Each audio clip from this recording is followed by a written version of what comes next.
नमस्कार मंडळी. आज सुट्टीचा दिवस आहे, म्हटलं जरासं निवांत बसूया. पण निवांतपणा आणि घरातलं आयुष्य यांचं कधी जुळलं आहे का?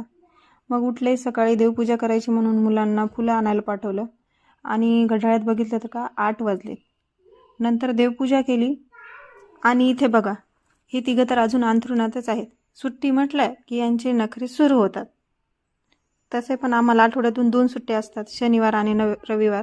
वीरनेत्राला पण आणि तिच्या पप्पाला पण. हे जेव्हा उठतील तेव्हा उठतील, आपले घरातले कामं तरी तोपर्यंत आवरूया. मग हळूहळू सगळे कामं केले आणि मुलांना ड्रॉइंग करायला दिली. बाहेर थोडं काम होतं, तेही वीरनेत्राला घेऊन गेले आणि पूर्ण करून आले. सुट्टीचा दिवस असला तरी आईची थोडी सुट्टी असते. तर मित्रांनो, असा गेला आमचा सुट्टीचा दिवस. तुम्हाला असं वाटते का की सुट्टीच्या दिवशी आपले बायकाचे कामं उलट दुप्पट होतात रोजच्यापेक्षा? कमेंटमध्ये नक्की सांगा. जर तुम्हाला माझा ब्लॉग आवडला असेल तर लाईक, शेअर आणि सबस्क्राईब करायला विसरू नका. तोपर्यंत बाय बाय.